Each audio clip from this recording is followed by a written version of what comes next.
Oh, it's a Friday edition of Birds 365 with your guys, Mac and Mac, John McMullen, Jody McDonald, as the countdown continues.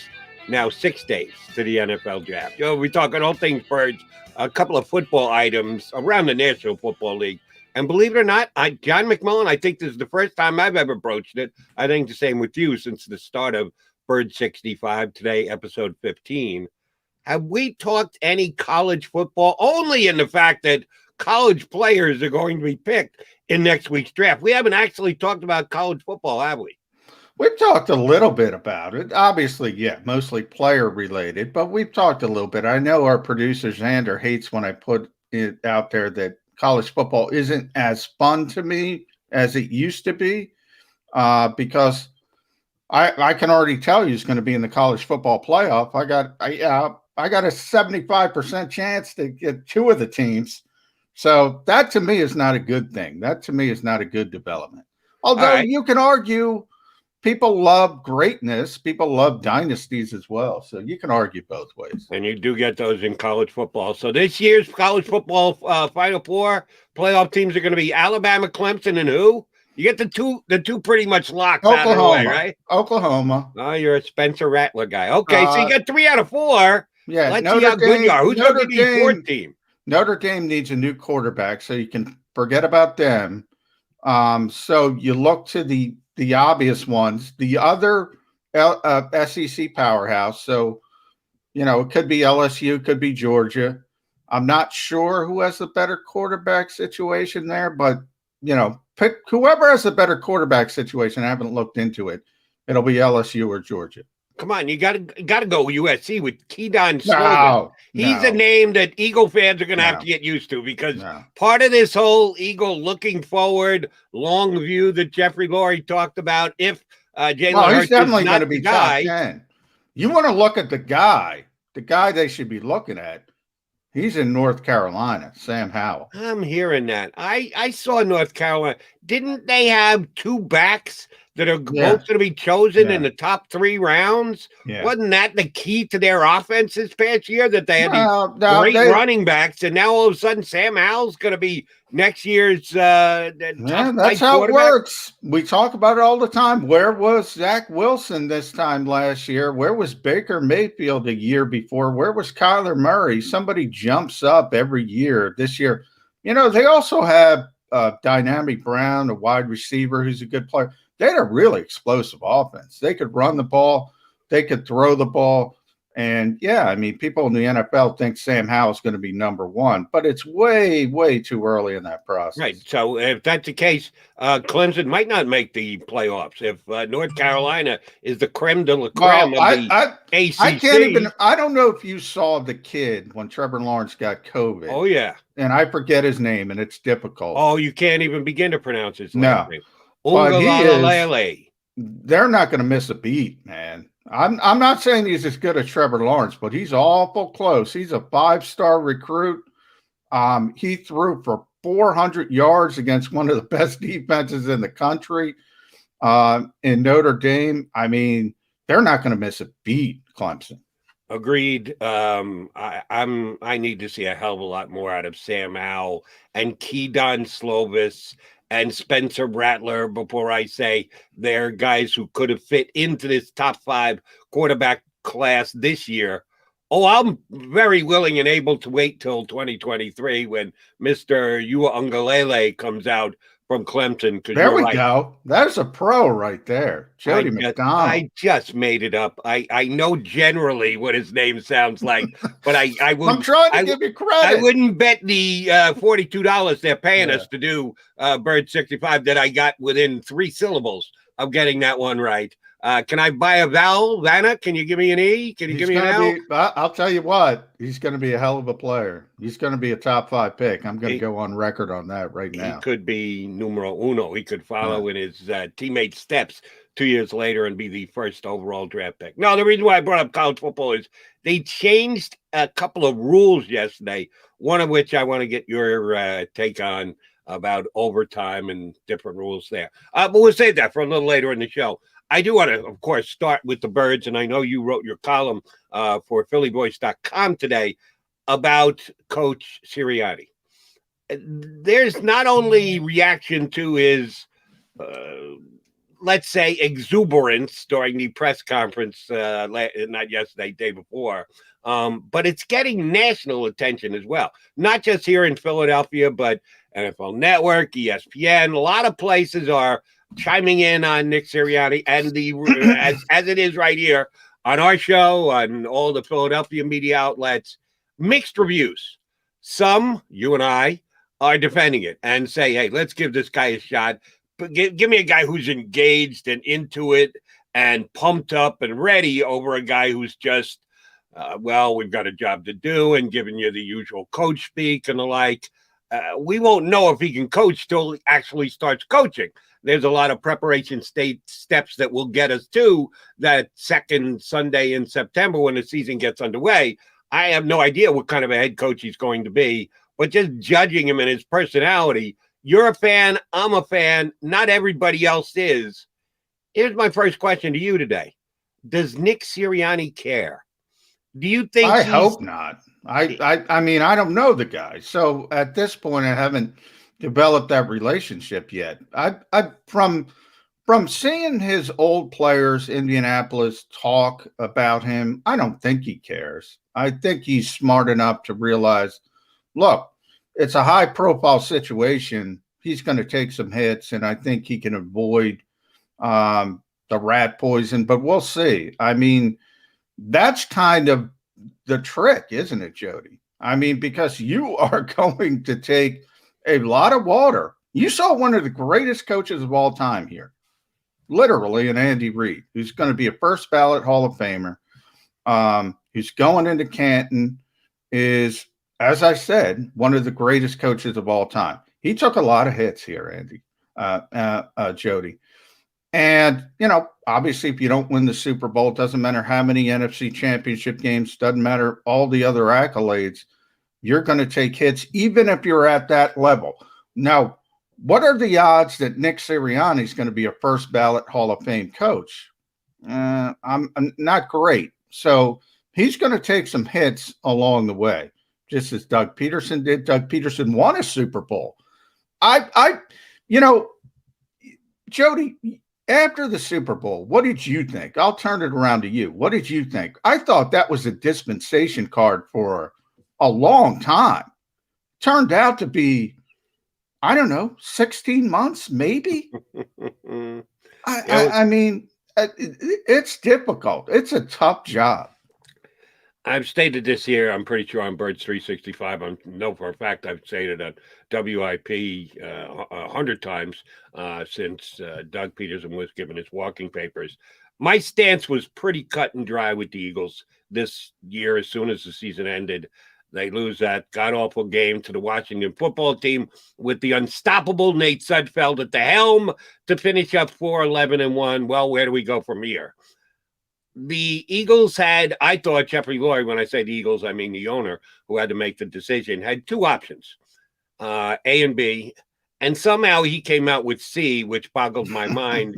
Either you keep both Howie Roseman and Doug Peterson, like you said, special dispensation, won a Super Bowl. Yeah, 4-11-1 stinks, and it's embarrassing, and you oftentimes say, we need to make changes when you have as bad a season as the Eagles did.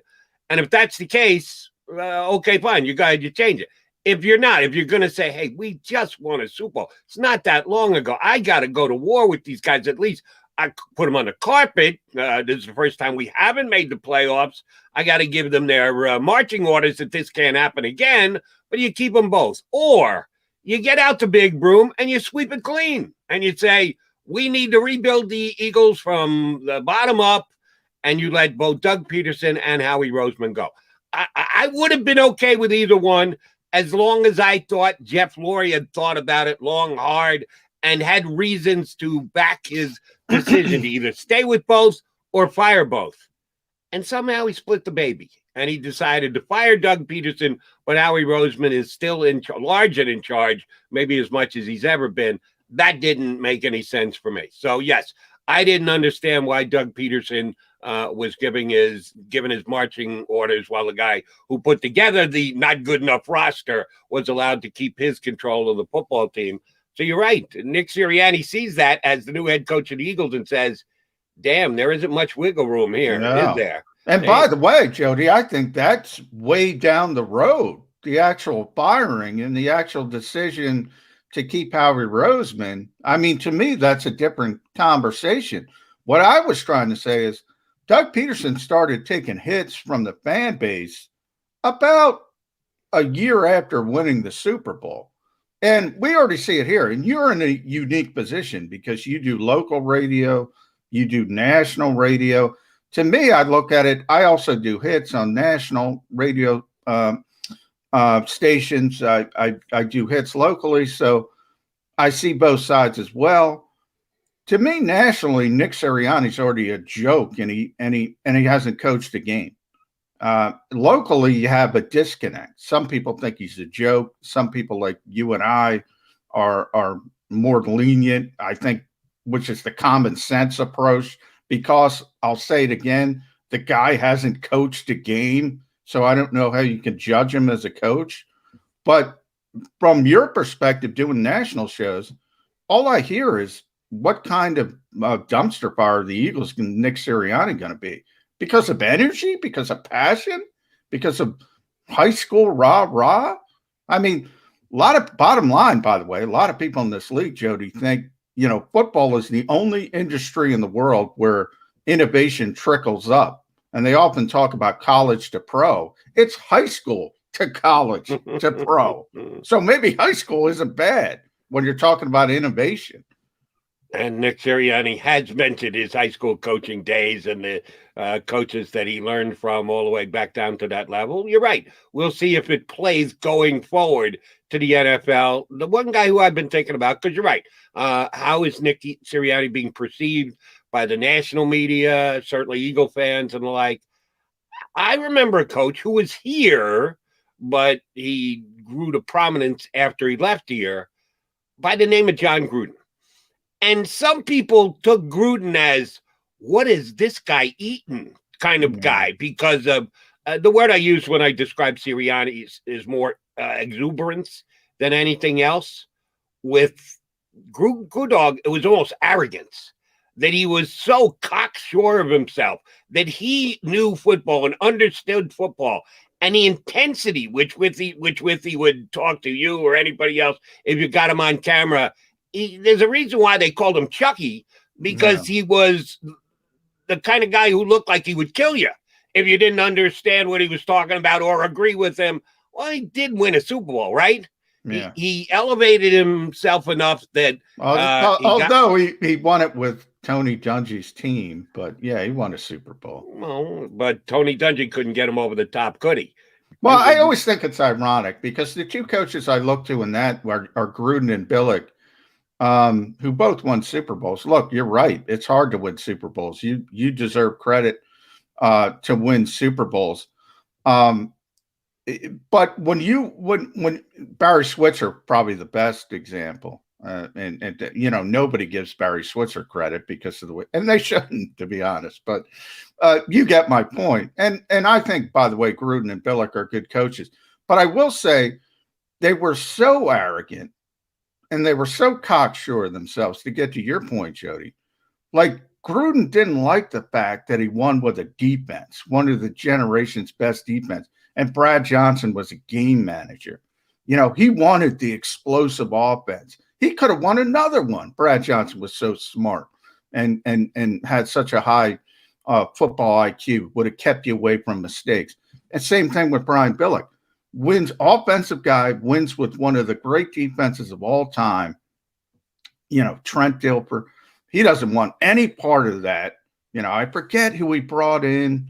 I forget who he brought in, but he threw for like 4,000 yards the next year. But they were average. The ego sometimes gets in the way. That's a fair point to say. And I like Gruden. I've always liked Gruden. And even though he hasn't even begun to compete for another Super Bowl appearance since he rejoined the now Vegas Raiders, he did in the meantime get the most comfortable sports gig on the entire planet, the analyst chair for Monday Night Football. So from the time he was the offensive coordinator here in Philadelphia, I'd say John Gruden had a pretty good run. Oh, he had a great run. Right. And by the way, when he was in the booth, Jody, and there was ever a coaching opening, what's the first name you hear? Oh, you got to get John Gruden. You got to get John Gruden. He loved that. He absolutely loved. By the way, the quarterback, real quick, Elvis Gerbach. I just remember. Oh yeah, the ex for like 4,000 yards. Had a big statistical year. You know, they couldn't handle, as an offensive genius, couldn't handle winning with defense. Never understood it from either guy. Well, we just want to see Nick Sirianni win. Don't care if it's with offense or defense. And tip the hat to John Gruden. All those years that he was the number one candidate for all of those jobs, he waited just long enough to parlay it into the biggest salary for an NFL head coach going decades forward into the future. He played his cards just right. I'm not saying Nick Sirianni is the next John Gruden. He may be, or he might not be. We don't know. He hasn't coached a game yet. But again, I'm so surprised that people have taken such a strong stance, as much against. You and I are pretty strong for, about a guy when he hadn't coached a game yet. All he's done is sit in front of a microphone and a camera. It's not even a camera. It's a computer lens. I don't think I'm a strong supporter. I just, keep the door open. I'm not going to close the door on a guy because he hits a microphone and gets excited in a press conference or talks about rock, paper, scissors. I'm not going to close the door and say this guy can't be a good head coach. I remember year one of Doug Peterson, where people were complaining that he didn't understand the headset situation, and he was doomed to failure because he didn't know more than two people could communicate in the headset. It was the most absurd narrative I've ever heard, but you had it. And look, people don't learn from their mistakes. They judge people very, very quickly. And to me, it's just common sense. It's not even support. I have no idea if this guy can coach. But that works two ways. And we talk about coaches and all the time. John Gruden, I'll give a shout out to Andrew Brandt, who's going to be on the show hour 2 with us today. He always talks about business Hall of Famers. John Gruden isn't going to Canton, but he's a business Hall of Famer. And Chase Daniels, the guy Andrew always used, one of the classic business Hall of Famers. John Gruden got himself in a position where I said for a decade, even here in Philadelphia, you would hear, oh, can we get John Gruden? Can we get John Gruden? And meanwhile, you probably should have been looking for other people everywhere, not just John Gruden. And Gruden, oh, by the way, while he was waiting on that off-the-charts Raider gig that he eventually got, he got paid buku bucks the whole time. He was the Monday night analyst. So, yes, Football Hall of Famer. When it comes to coin, John Gruden is first ballot inductee. We will agree on that. John Gruden came and went here in Philadelphia. He surely didn't achieve true Philadelphian status. Will Nick Sirianni? Don't know yet. And one of the things about not knowing that's bothering me so greatly this week is you and I are sitting here. All our guests are coming on with us. We got 6 days to go, and we're trying to project players who will be selected to fit the Philadelphia Eagles. Well, we don't even know what the Philadelphia Eagles are now, because all we can do is look at what the coaches who are now on the Eagles staff who have come in from other venues, how they fit in, how they used to do what they did in other places. How will they make that work here in Philadelphia? Until we see it with our own eyes, we can do some educated guessing, but we don't really know. And that's what makes trying to figure out what the Eagles are going to do in its upcoming draft as difficult as it is. I would say that Howie Roseman is a Philadelphian, for good, for bad, for indifferent. Oh, yeah. He's been here long enough that he's a Philly guy.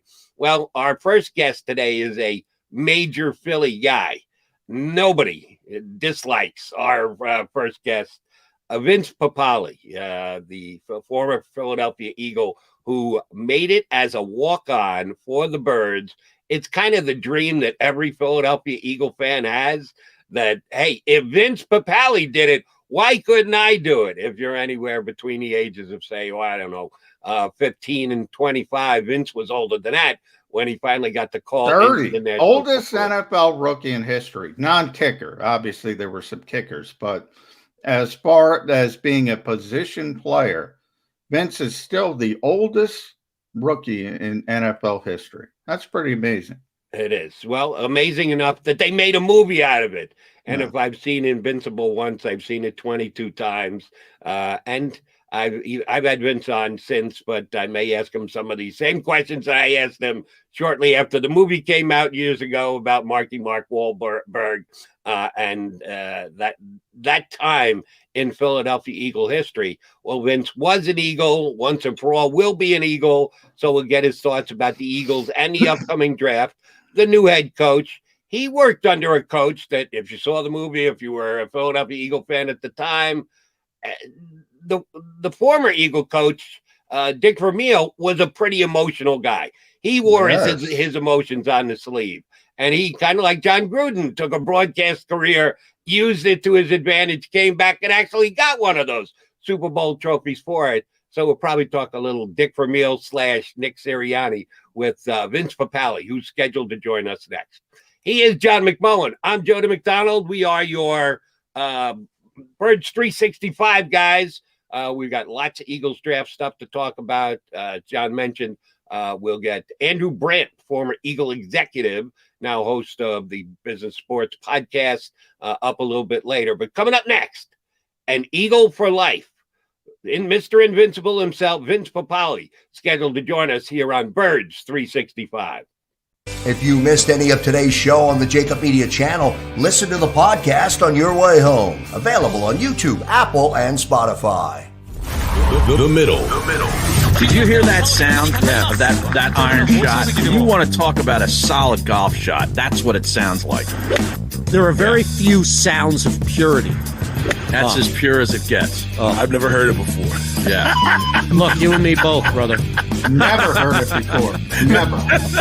You and me both at that point. Jeez. The Middle with Eitan Shander, Barrett Brooks, and Harry Mays. Weekdays from 11 a.m. to 1 p.m. Eastern. Welcome to the Wildwoods, the perfect place where you can safely do everything or nothing at all. Catch a wave, take a nap, go for a drive, grab a bite. It's your vacation, and we're doing everything we can to make it a safe one. The Wildwoods. Your vacation, your way. Connecticut School of Broadcasting is now the CSB Media Arts Center, training in all that is media, including the nation's most successful broadcast training program with professional media experts whose entire mission is to get you career ready. In just 8 or 16 weeks, train on-site and online at our local campus in Cherry Hill, New Jersey. VA approved. CSB Media Arts Center. Visit gocsb.com. The International Brotherhood of Electrical Workers, Local Union 98, is a proud sponsor of The Labor Show with J. Doc and Krause every Saturday night from 6 to 8 p.m. IBEW Local 98's highly trained and superbly skilled electricians are the best in the business, setting the highest safety standards in the electrical industry. So when you're planning your next industrial, commercial, or residential project, choose an IBEW Local 98 union contractor. Learn more at IBEW98.org. Jody Mack, the legendary sports talker, joins forces with NFL insider John McMullen. Start your morning with Johnny Mack and Jody Mack across the JAKIB Media Network.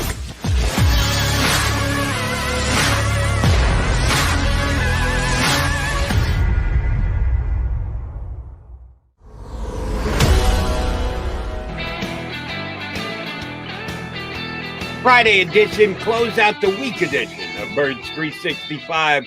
with your Mac guys. That would be John McMullen and me, Jody McDonald. Waiting on Vince Papale. Vince was scheduled to join us at this time. We haven't been able to hook up with him just yet.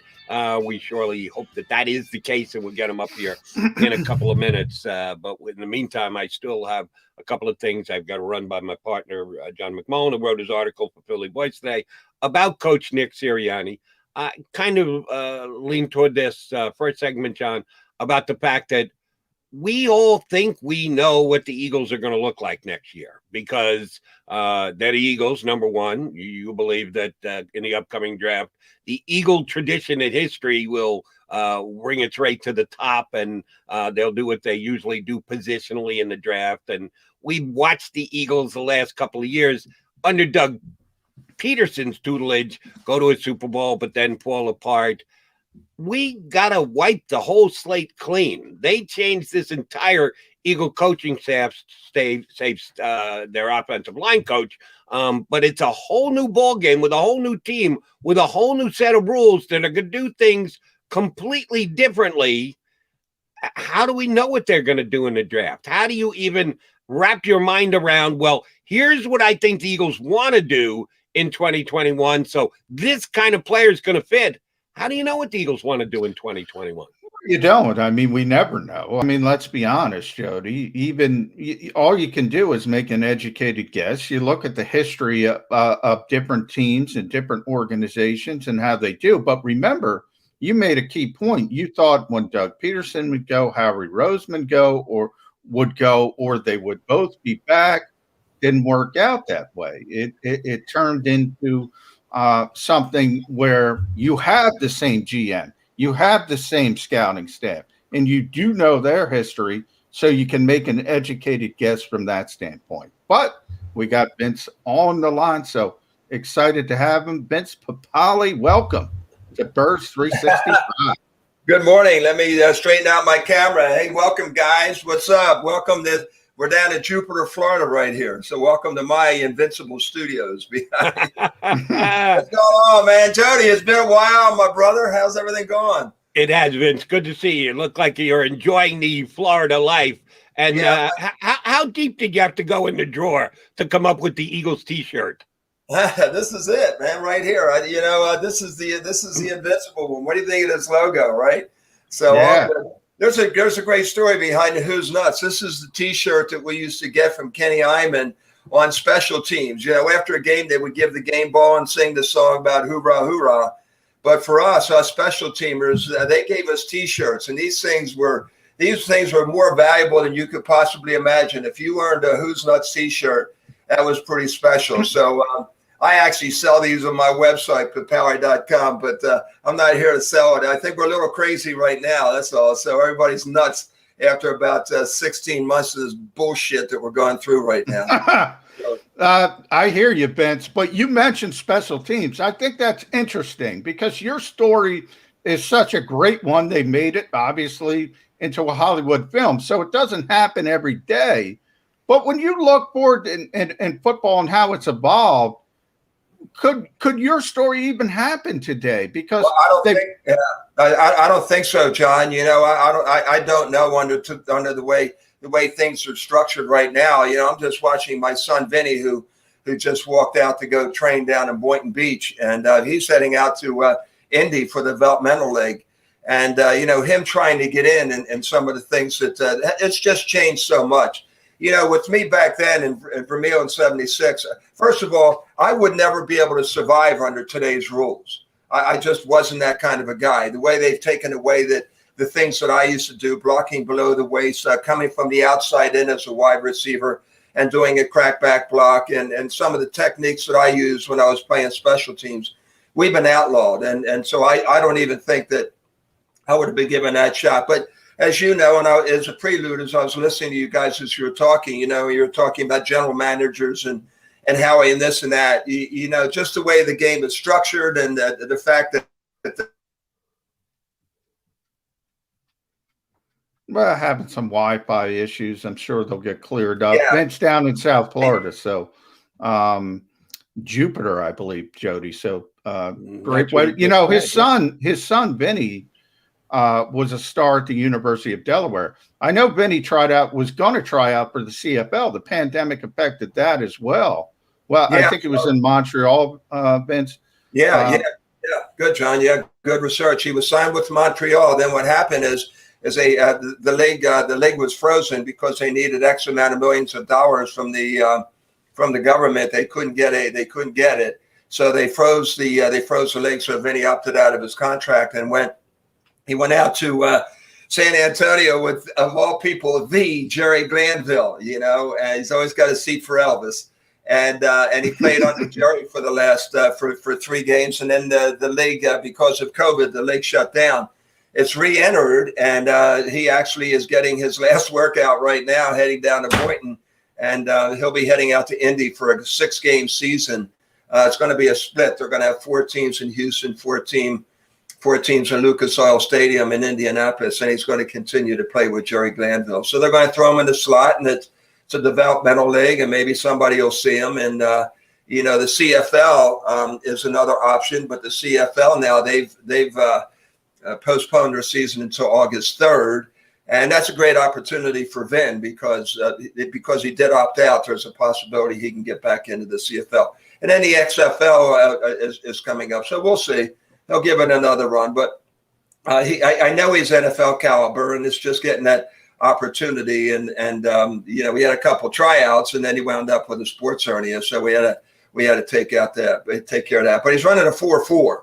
I mean, a legit 4.4. So and he's got hands like Spider-Man. So, and pretty smart. He's a lot smarter than his old man. That's for damn sure. Vince, I want to ask you about trying out. You just talked about how your son is in that mode. You were in it years ago with the Philadelphia Eagles. We've been talking about it a lot this week leading up to the NFL draft, that the teams didn't get a chance to try out and work out players as much as they wanted to. They're doing a lot more Zoom interviewing than they are actually watching guys work out. No combine this year and the like.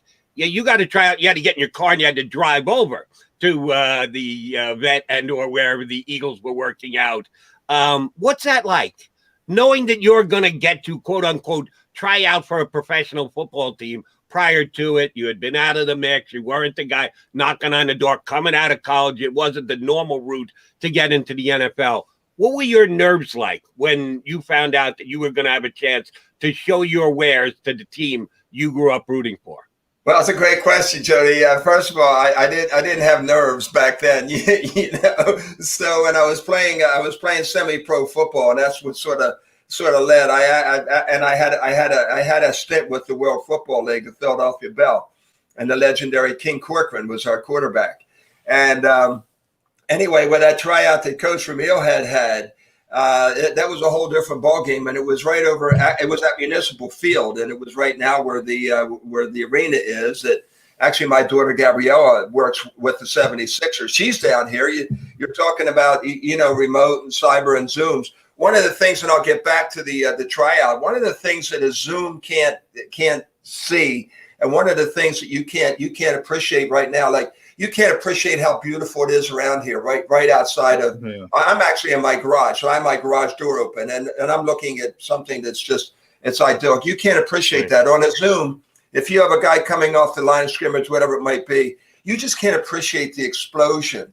And just a little subtleness of things that are going on that you can see when you're right there with that person. And that's one of the things that's lost. But this is the way the NFL says it has to be done, and that's the way they're going to do it. With us, we had at Municipal Field where the arena is right now. That was the old JFK Stadium where they had stock car races. There are about 300 or 400 guys there. And actually at that one, what they did is I had the opportunity to go into the Eagles locker room and change. And they were going to put me in a jersey. And the jersey they gave me, of all things, was number 83. And it turned out that it was one of my favorite players. Tommy McDonald was my idol. But it was a number of a guy that passed just recently, Pete Pijos, who was a member of the 50 team and the 60 team. And I just loved it. But I got a chance, guys, to go into the locker room. And now imagine, I'm a season ticket holder from Franklin Field to the vet to now being in that locker room. I just walking around. I was in awe. There was Carmichael's locker. There's Bergey's locker. There's Roman Gabriel's locker. And I said, oh my God, I can't even believe I'm there. That I think got me more excited than anything. And when I popped the 40 and I did the 4.5 in grass, I figured, oh, okay, hey, whatever, things will move to the next drill. And the next drill, I said, let's go on the 7-on-7. We went to 7-and-7. It was just like the bar league touch leagues that I was playing in the rain with car lights up, and just playing every Thursday night and Sunday morning. I would actually play in a Sunday morning in the bar league and then go on a train with my buddies, the guys that are featured in the movie, which is true. We would jump in a train and go to Franklin Field and watch the Eagles play. And they were pretty. That was Joe Q. Harrick's days. So Joe must go, if you remember. But I really didn't think after it was all over that I'd get that opportunity. But here's what really did happen in the movie. And you see this jersey right behind me here. That's a USA jersey that my wife Janet wore. She was not a Giants fan. She was on the USA gymnastics team and was with Kathy Rigby in that team. But Vermeil came up to me we were in the elevator, and Jody and John, you guys have been at the vet. Remember the elevator be going up and down, I'm in that elevator, and Coach Vermeil came up and he said, hey, Vince, what's up? That was a great time. That was a great 40 you just ran. He said, you know what you ran? I said, I know it's in the 4 or something. I don't know. And he said, you ran a 4.5. He said, you were the top guy out there. Wow. I said, where'd you go to school? And I was 30 now, and I didn't play college football. I went to St. Joe's on a track scholarship. And I froze a little bit. I said, well, it's a Temple. And I didn't realize that's why the Temple didn't have a football team either. This is a guy from the West Coast. I mean, what the hell does he know, right? So they said, well, how old are you? And I was 30. And I'm 24. So, and that was it. And then I was in, and I'm showering. Now you actually got a chance to shower for whatever reason. And I'm showering, and Otho Davis, the ultimate prankster, says, hey, Coach Vermeil, the general manager wants to see in the executive offices, how to get there. And I said, no. And he said, well, go in the elevator, go up to the 4th floor. And I go there, and I walk past Coach Vermeil's office, and he goes, oh, Vinny, how you doing? That was a great workout. And I walk into Jimmy Murray's office, and they offer me $21,000 to be a Philadelphia Eagle. My first question, I said, do I have to give up my season tickets? You should ask for a discount. Little did you know. You probably could have saved a couple bucks. The rest is history.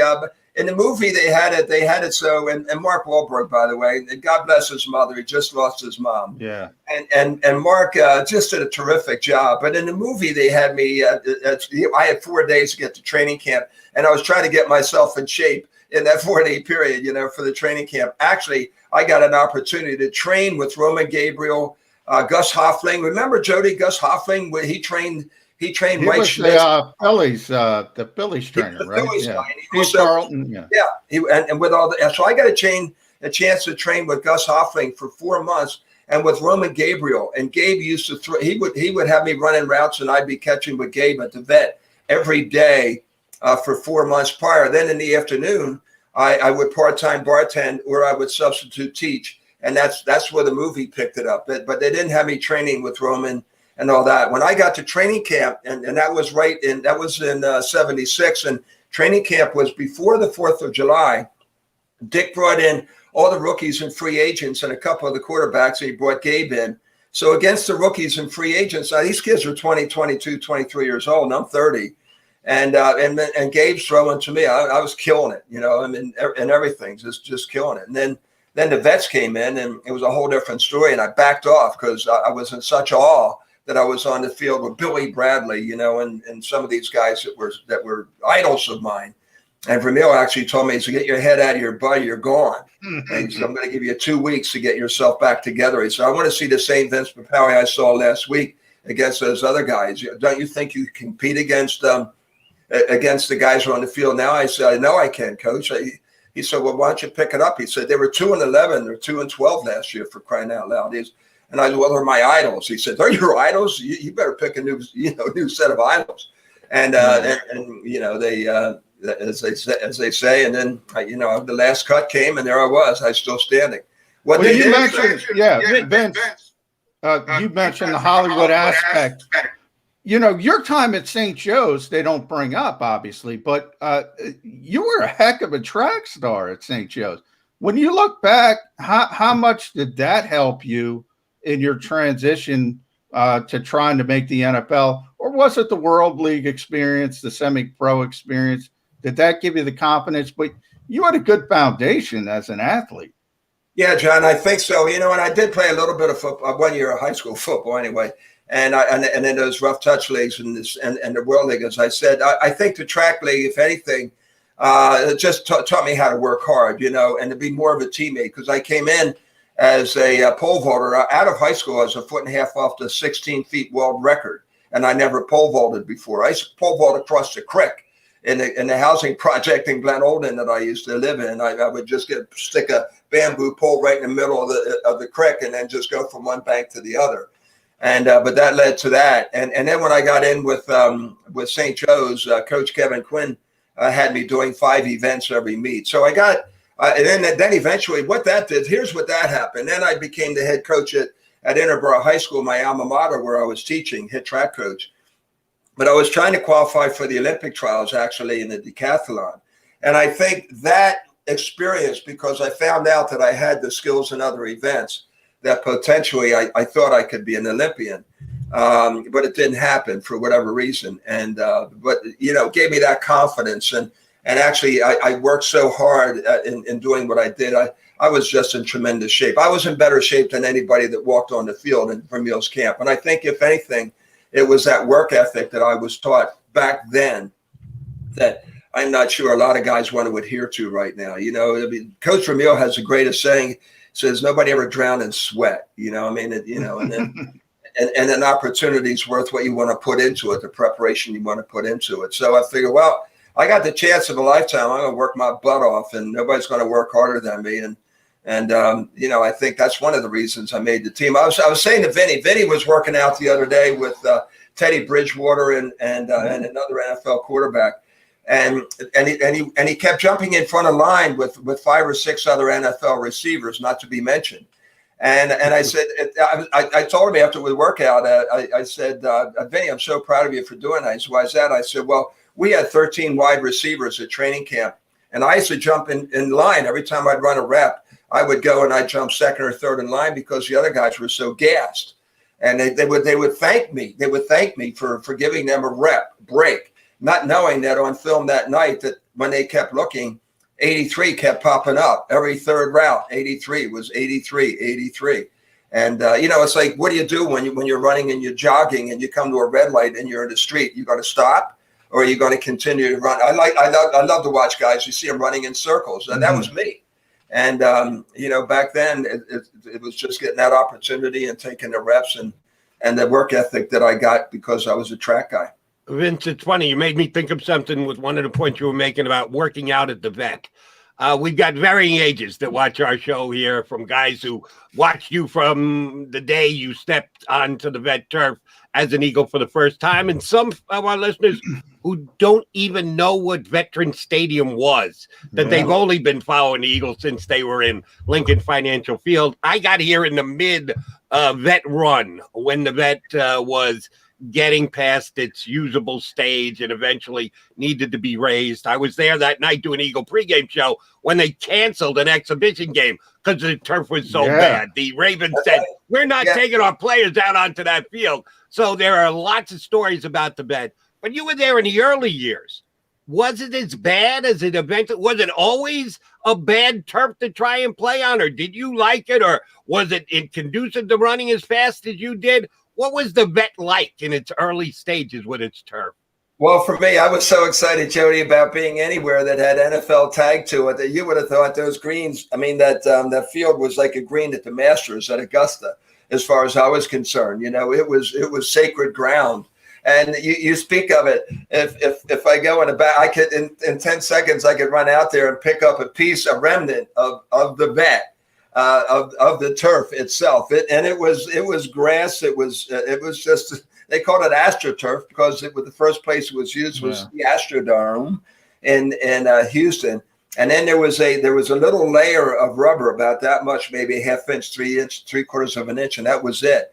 And then they would have zippers and zip it back together because it was one of those multi-stadiums. And it was actually a guy that was the same one, basically the same run. It was out there in Cincinnati, St. Louis, Pittsburgh. And one other city had that same kind of a thing where you had your baseball and your football and the stands would roll in and out. And I also have out back two of the seats from the vet, which is pretty cool. So the remembrance. I almost wore a shirt that said, Jody, I almost wore a shirt today that said Veteran Stadium on it, that I have, and I'm very proud of when I'm around here. And there's so many Philadelphians in Jupiter. Everybody walks up, hey man, where'd you get that shirt? So, but it was an experience, and it was our field, and you definitely had the home field advantage when you were at the vet. Yeah. What about that home field advantage, Vince? I mean, people talk about the vet and they talk about the intimidation part of it. I mean, a lot of it has to do with when you guys were good versus when you weren't as good. But how difficult was it for an opponent to come into Veterans Stadium? Well, it'd be difficult in many respects. You had to get used to the wind, especially for kickers, because of the way they had that one tunnel set up in right field. And that was it. But, when you're talking about, John, talk about intimidation, the only person that could allow you to get intimidated is yourself. So it's a matter of the mindset that you have when you walk out there on that field. It's legendary about the Santa Claus thing and the snowballs. I mean, that was a guy that was 120 pounds and he was totally lit. And the reason that people were throwing snowballs at him because he was harassing the cheerleaders at halftime. That's what that was all about. But things being thrown. I've had beers thrown at me. I've been at some of the best stadiums out there, and listen, it happens in every stadium where they throw stuff at you. They can't now because they take away anything that could hurt anyone. But the intimidation factor then was it was the bowl. And it was loud, and when and if we made a big play, it got pretty noisy. But I think more than anything, the home field advantage was just how bad the turf was, and that would get into their mindset. It was slippery, it was hard, abrasive. You'd have second degree burns all the time in your elbows and knees, and that was our field. To me, it was my Taj Mahal. And when they used to call it a dump, it pained me because it was my dump, and I remember dumps because my dad used to go through junkyards, for crying out loud, to get parts for his car, or get parts for the refrigerator. So dumps were a part of my life. So I'm sorry to have seen it going. And now we have all these beautiful complexes and billions of dollars, and taking back to the good old days every once in a while, that would be fun. I want to take you back to the good old days and your relationship with your head coach when you were a member of the Philadelphia Eagles. Dick Vermeil was new, coming from college. Some people questioned whether he was going to be an NFL head coach or not and be able to succeed. We're going through the same thing now to a slightly different effect, but there are some similarities with Nick Sirianni. Never coached before, young guy, a lot of exuberance, a lot of personality. There are parallels to be drawn between Sirianni and Coach Vermeil. You had a special relationship with the coach, the way that he handled his business, the way that he did things. For yourself and your teammates you got to experience in the locker room, did his motivational tactics work? Was upbeat and emotional and being able to show your emotions on your sleeve? Did that work in the National Football League back then? Do you think it can still work today in 2021? Well, it was interesting to say. That's a great question, Jody. And there's so many different parts to it. And when Dick had first come in, and there's that scene in the movie, they're talking about the college guy coming in from the West Coast and this and that, and all the exuberance that he had. And Dick had a whole bunch of different ideas, and he was one of the first into working the numbers game, the odds that are so huge in the game right now. And what Dick was always ultra enthusiastic, but what he did is he believed in really long practices. And and when I'd go into the locker room and I'd hear guys that were bitching and moaning about how tough to practice, how long the practice was, that was music to my ears. And I would just keep my mouth shut and figure, okay, some of these guys are literally going to cut themselves because of their attitude.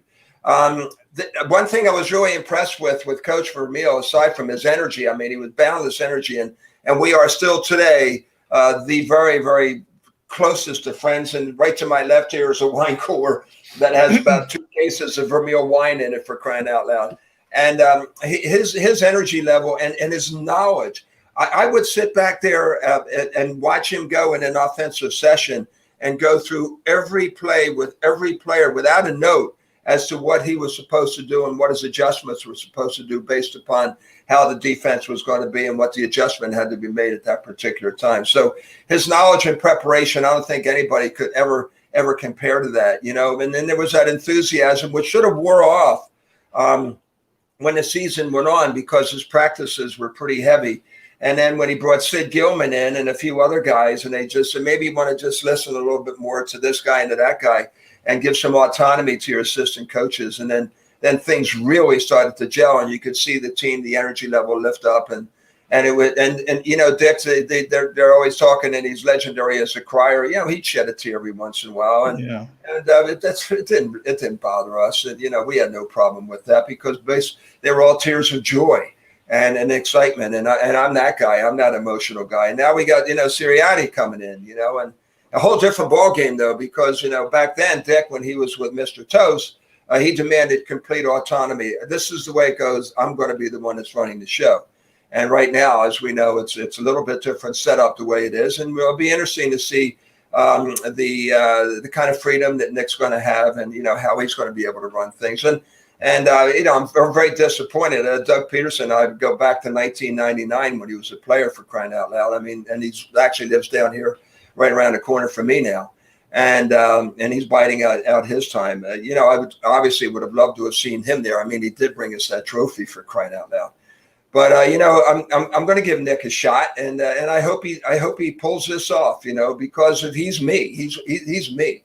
Because already, you know, from what I'm hearing and reading and stuff up there, that, you know, he blew his press conference or this or that. Who cares? You know, can the guy coach? Can the team relate to him? Will he be able to capture the locker room? Will he be able to make the adjustments? Will he be able to take what's given him and make that a viable team and make it a winning team? And, you know, time will tell. And we'll see. And I just hope the veterans, like our veterans did, you know, when we had Bergie and Billy Bradley and Harold and Charlie Smith and whomever, I hope the players today will give this guy the opportunity to prove himself. And it's going to be pretty interesting to watch. I'm pretty excited. Actually, I'm coming back up next week to Philly for a while, and I'm actually moving I'm moving out of Cherry Hill, New Jersey, and moving into Queen Village in Philadelphia. So I'm going to be a true and blue Philadelphian again, which I'm very excited about. So I'm going to. We're not excited. We're both South Jersey guys. So I'm Stratford, Vinny. Jody is Marlton, so we're right with you there in Cherry Hill. So we're sad to see you go. Right there, you know, PJ Wellhands. That's my favorite pitch right there. Yeah, I love it there. So, but what you can get when you get there, it's a whole different. You're going to hate it down here. I mean, you know, there's no restriction. I actually walked into a restaurant the other day, and the guy said, "What are you wearing a mask for?" He said, "We don't wear masks here." I said, "Oh my God, Uncle Eddie's," you know. Yeah. You got to get used to it up here, but Tony, you'll appreciate this. A bunch of New Yorkers down in Jupiter are running a place called Uncle Eddie's. You know, it was pretty cool. Yeah, I'm sure you got a couple Met fans down there. We got a lot of Eagle fans down here. We got a place called the Eagles Bars, and you know, they still have that strong base. You know, we're still all a little bit crazy, but it's pretty fun. Yeah. Hey, Vince, you mentioned Doug because he's in South Florida. You know, his son, Josh, is potentially going to be drafted next week. So you guys got a lot of common with Vinny trying to make his way into the NFL. I did, you know, want to last one for you. I know you got to run, but 1960, Doug Peterson gets this team to the Lombardi Trophy. We were just talking before you came on about a dispensation card, so to speak. Did you think he would have had a longer rope before the criticism started to turn on Doug a little bit? Yeah, you know, wherever I would have, regardless of whether it's Doug or whomever, on Black Friday became one of the Black Monday in the NFL, they call it, I guess, it would became a victim of the Turk. I think with all that had to go through this year, you know, with the COVID, I think that's an automatic mulligan as far as I'm concerned. You know, anybody that had to deal with that. And then when you look at the injuries and the other stuff, obviously there was some philosophical and issues within the organization, and so they decided to make the change, and that's their right to do that. That's the, as the CEO, as the general manager, of all these things, and the president, that's their right. They're the ones that are making the paycheck. But hey, I think that anybody last year, especially with the quarterback that lost his confidence and was broken down and lost the locker room, I think maybe it would have been nice to see what he could have done with a full season without having to, especially imagine the preparation that you're going through right now. I can't imagine, like Vinny, I was just watching the other day. Vinny was doing a session with his offensive coordinator out for the team he's playing with. And just the difference of sitting in a classroom and going through that session as opposed to sitting in front of a computer just by yourself. There's a whole different ball game. And the fact that you can't have OTAs. And aside from the rhythm and all the other things that you would do on the field, it's the camaraderie that's developed with your teammates. That is so very important. I think there are a lot of people forget that. It's who do you play for? You don't just play for yourself. You play for the guy next to you. And who is this guy? Well, I don't know. I haven't met him yet. We haven't been together. We haven't gone out and had a few beers. Back then, like let's say in training camp, back then. We would go to this place called the Campus Casino. We were at Wider College, and this place it was probably about the size of this garage here, but we would have 45 guys in the Campus Casino years after practice, everybody together and the team together. And it's those kinds of things and the camaraderie you develop as a team together in the locker room. And the fact that you can't do that now is I think, debilitating. So, hey, listen, anybody I think should have gotten a mulligan, but it is what it is. And, we'll see what happens next year when there's going to be another Black Monday. But I can tell all you Eagle fans out there, Doug's at peace, and he's very happy. And his son, Josh, he's real excited about Josh, and we'll see where he goes. And, man, I tell you what, the kid is a stud. He can run. He's 6'4", 6'5", and he got great hands, really smart, and as his dad's instincts, been coached by the best. So hey, we'll see. Good to hear Doug's doing well. Last thing, Vince, if someone wanted a What's Nuts T-shirt, how could they get their hands on them? Yeah. Where would they be getting those T-shirts, my friend? Well, there's you can go to VincePapale.com and you could, and it'll come right to me. And also I have this book out here. It's called The Last Laugh and Vision of Victory. This is Denny Franks. There was a hit I made against the Redskins, and they took a picture on the sideline, and our heads are thrown back, and we're all excited. And that picture wound up in the Pro Football Hall of Fame, and it's called The Last Laugh. And the last laugh is what any one of us have been through when we were told we're going to be in broadcasting, we're going to do this, we're going to try out for the Eagles. That's what it's about. So that's The Last Laugh. VincePapale.com. Anything. We got books. We got everything you could possibly imagine. But man, it's really great to connect with you guys. And I'll be up in Jersey next week. Get a hold of me. Tell Krause to get a hold of me. We'll go over to. We'll go to PJ's. Willingham. Yeah. We'll go to Champs up in Marlton. You're up in Marlton, and we'll go to Pete. We'll go to Pete Chiraki's up there, and we'll hang out. Hop, skip, and a jump. Vince, great to catch up. Good to see you. Tell Vince Jr. we send our regards. Thanks for a couple of minutes with us here today. I appreciate it. Thanks, guys. Thanks, John. And hey, Krause, I love you, brother. I miss you and MC in the soul. Nobody did it better than him. Thanks, guys. We'll see you later. That is the legendary Vince Papale here with us on Birds 365. One of a kind and a story like none other in the history of the Philadelphia Eagles. He's John McMullen. I'm Jody McDonald. We got an hour in the books, an hour left to play. Big part of that hour will be spent with former Eagles executive, now one of the forerunners in the sports business industry. Andrew Brandt's going to join us here on Birds 365. If you missed any of today's show on the JAKIB Media channel, listen to the podcast on your way home. Available on YouTube, Apple, and Spotify. The middle. Did you hear that sound? Yeah, that iron shot. If you want to talk about a solid golf shot, that's what it sounds like.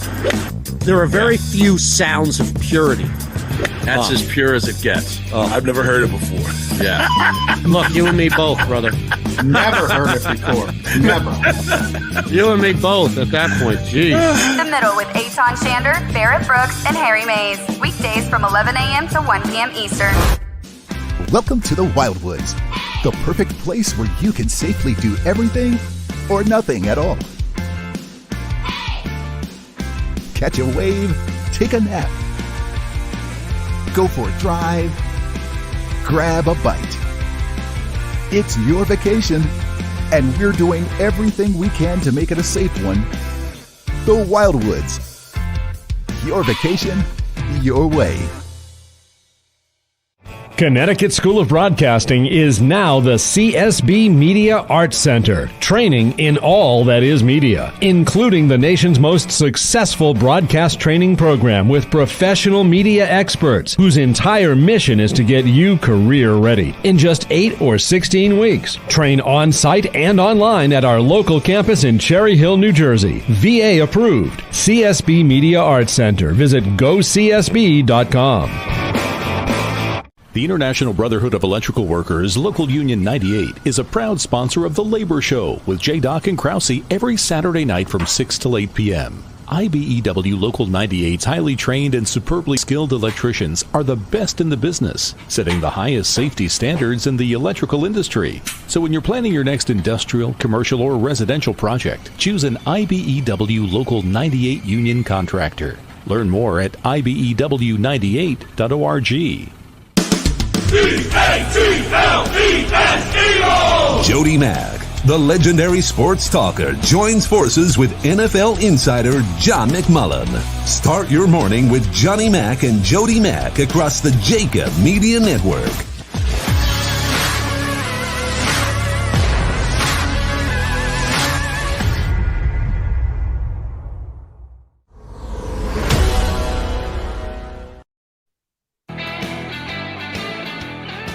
Hour number 2 coming your way on a Friday edition of Birds 365. Mac and Mac guys, McMullen and McDonald hanging with you. Again, can't thank them enough. Vince Papale hopping on with us. When we put the show together, we were thinking about guests we wanted to get on in the early stages of it, and Vince was a name that certainly came up, and we wanted to have him on because he's Vince Papale, and if you get a chance to get Vince Papale on your show, you get Vince Papale on your show. And Krause, who he said hello to, our boss, the creator of this JAKIB Media, has a relationship with him. So that's how we were able to get Vince. But it was actually timely that we do so because I do believe what I asked Vince, John, about parallels between the coach who took the chance and made the legend of Vince Papale possible, Dick Vermeil, and the current day Eagles head coach, Nick Sirianni, because they were both questioned right out of the box. When Vermeil got the gig, he was a college coach stepping into the NFL ranks. Back then, there was no track record of that working. Most people thought it had no chance of happening. He was a young coach at the time, kind of like Nick Sirianni. He was a Californian, not a quote-unquote Philly guy, which is so funny because if Vince Papale is in Philly, Dick Vermeil has become Philly. He is Philly through and through. But when he first got here, people questioned his California roots and his ability to come here. And he was a guy who wore his emotions on his sleeve. Sound familiar to you? Sounds a lot like Nick Sirianni to me. Yet, again, Eagle fans can be tough. Eagle Nation, Eagle Media can be tough on a guy who isn't in the exact mode cut that people are used to. I'll draw a parallel between Dick Vermeil and Nick Sirianni. And most people now in 2020 hindsight will say the Dick Vermeil era here in Philadelphia was a tremendous one. If Nick Sirianni can pull off something like that, I think he'll do just fine.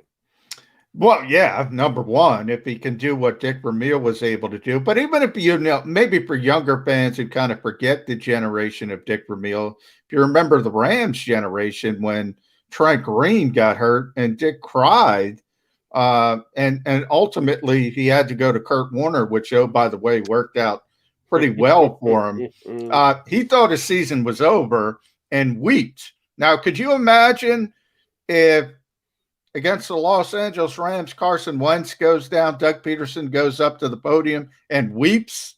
I don't think it would have went over well. So, my point is you could do things different ways, but yeah, Dick Vermeil is as most emotional as you get, and he was a highly successful head coach in this league, not only here but in other cities. So you can do things in different ways, Jody. I mean, I think that's proven. It has been, and Sirianni's going to do a little bit differently. And the thing that we're working to right now is how much differently than Doug Peterson. And I'm just talking X's and O's. I'm talking about putting a game plan in. I'm talking about how you're going to deploy your players going forward on both sides of the ball, both offensive and defensively. I think one similarity between Doug and Sirianni is that I think Sirianni's smart enough to know this is his first chance at being even associated with the defensive side of the ball. He talked about it in the press gathering the other day about how he's really enjoying learning defensive aspects because he hasn't done that. He's always been an offensive guy. He's never looked at through the defensive lens before, and he has to do that now as a head coach. That was the same thing with Doug. They had a defense coordinator in place when Doug was hired, and he just kind of said, all right, I'll let you guys run the defense the way you want. I'll work on the offense. I'm assuming it's going to be similar with Sirianni, or do you think he's enjoying himself so much on the defensive side? He admitted, because I was the one who asked that question, he admitted that defense, he's not going to get in Jonathan Gannon's way. By the way, I don't think that's a bad thing. If you look at Sean McVay, and everybody wants Sean McVay, I mean, that's the guy in the NFL. That's the template. That's who everybody wants. If you think about when he first became the head coach of the Rams, they gave him Wade Phillips. Right. He didn't hire Wade Phillips. Wade Phillips was put there as a safety net, sort of like Jim Schwartz was put here. A guy who's been a head coach, a guy who can be a sounding board, a guy who can tell him some of the pitfalls. But I thought it was interesting. Sean McVay would walk away from the sideline to talk to the offense as the defense was on the field. He didn't care. And nobody gave him, what, because, they were pretty successful. He was lighting up the league offensively. Jody, not even most, other than Bill Belichick, other than Bill Belichick. I'm going to stop there.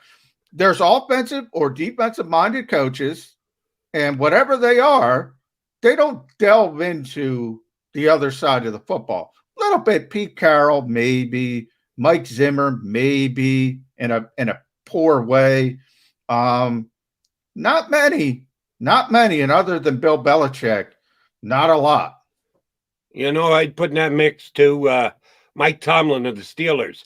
Now, he's not overly hands-on on either side of the football. Nope, he's more of an emotionally driven, let's rally the troops, get the guys together. But he does it for both sides. He does offense and defense. Yeah, but he's a defensive guy. He's a Tony Dungy. He's a cover two guy. He's a defensive guy. That's how he grew up. That's how he became a head coach. He was in Minnesota. That was his last stop as a secondary coach. He's a defensive guy. So a little bit, you might put him in the Carroll or Zimmer category. But again, he's a CEO coach. You can have CEO coaches. In fact, I like CEO coaches because I think you should have. If something's going horribly wrong on the other side of the football, from what your expertise is, you should be able as a head coach to step in and say, no, we got to change something. We got to do this a different way. That I agree with. But you also have to realize your expertise, your non-expertise, and things like that. And by the way, I don't know if people noticed it. Tomlin just got a contract extension, another 3 years, I think, on the back end to take him through 2026 or somewhere thereabouts. Man, do the Pittsburgh Steelers have stability in coaches. Chuck Noll was there for 2 decades. Cow was there for close to 2 decades. Well, what are we at? Let's do the math. 68, I think, Chuck Knowles showed up. So, 78, 88, 98, 2008, over 50 years, 3 coaches, all 3 of them, because Mike Tomlin's going in the Hall of Fame, all 3 of them won Super Bowls and are going to be Hall of Famers. Cowher's already in. Noel's already in. Tomlin will be next. It's good. He's certainly on that path, and he's going to get a chance for 7 more years with the Pittsburgh Steelers. They don't fire coaches. So when you get your contract extension, sometimes you get a contract extension. Oh, by the way, Vince Papale said Doug happy and doing well down there in South Florida. One of the reasons why was he's getting paid to not coach the Philadelphia Eagles. That's what the Eagles decided to do this offseason. Oh, the Steelers don't fire coaches. They stick around for a long period of time. And by the way, the Steelers are the gold standard, Jody. I mean, continuity is better than the opposite in the NFL. And they are proving it. And all you have to do is look at Cleveland in the same division. How many coaches have they had just since 1999 and the reboot? I mean, it's unbelievable how many coaches they've had.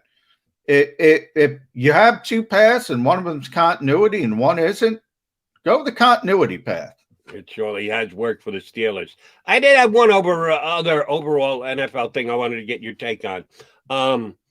The GOAT, the best quarterback in the history of the National Football League and the defending Super Bowl champion, Tom Brady, came out with a pretty strong stance yesterday. The NFL decided that they're going to relax their policy on the usage of numbers, that they've been pretty rigid about whatever position you play. You have to wear a number out of a specific group.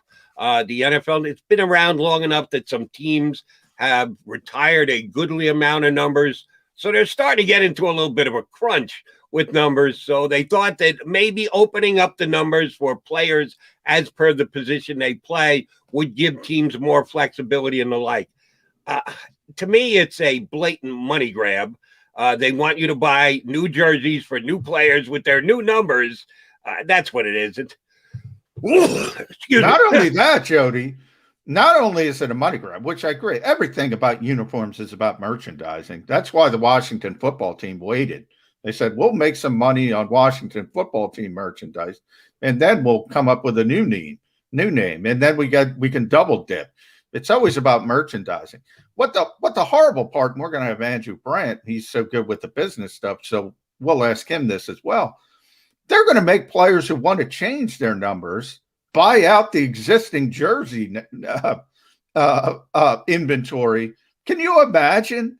So if you're a star player and you want to change your number this year, you will have to buy out the existing jersey inventory of your old number to change your number. Now, you can wait a year. You won't have to do that.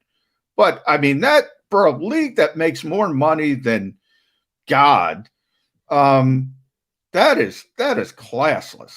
I mean, if you don't want to change it, don't change it. If you want to change it, change it. I don't care. I'm one of those people that don't care about Kelly Green.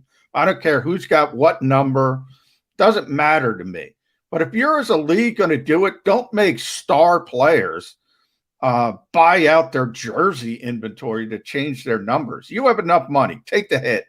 Yeah. Oh, by the way, that would not go very far with me. As you mentioned, Andrew Brandt's going to join us coming up here in less than 10 minutes. He was not only an executive, but also an agent. He worked both sides of the table in the National Football League. If I'm the agent of a player who says, yeah, I'd like to change I can get my old college number, whatever. But they're asking me to buy these old jerseys. If I'm in Andrew Brandt's position, I'm their agent. Here's what I tell them. No. Okay, then I'll keep my jersey. Wait. But you asked to change your number. Yeah. Hey, never mind. You're going to make me pay for the old jersey? Never mind. Yeah. Well, hold on. Can we discuss this? They want you to change your number. They want to sell that many more new jerseys to John Q. Public. No way. I would suggest any player that does that, they're so desperate to change their number that they would be stupid. Now, Brady said it's stupid that they're changing these numbers. Yeah. You're not going to be able to identify players on the field at their new position. They do it in college. I joke because Mike Kay, who we had on, my buddy Mike Kay, we had on the show earlier this week, put out a tweet, that basically was talking about this jersey and giving the defense an ever so slight advantage for the first time in 20 years. And I joked back to him. I said, Mike, don't tell the NFL if they realize that, they'll change this rule immediately. They don't want any advantage to the defense whatsoever. So if they figure out Tom Brady's upset because he can't figure out a blitzer is coming with number 8 or number 6, they're gonna refuse. They're gonna roll that rule right back because they need offense. They have been an offense-driven league, and they will continue to be. I think Brady's commentary was foolish. I'm not going to call him stupid like he called this rule change, which I think is a blatant overstatement. Well, I think the rule change is stupid, but for different reasons. Do you? Why? Because from the who cares reason. Like, who cares? Yeah, but I just said I'm not a numbers guy. Don't care. To me, you have the history of the game. You know, if you think about defensive linemen, you think about 90s, you think about 70s, whatever. That's been tradition. Why not keep some of the tradition? Could you imagine Reggie White wearing, I don't know, 6? It's not the same to me. No. And see, you and I just see this a little differently.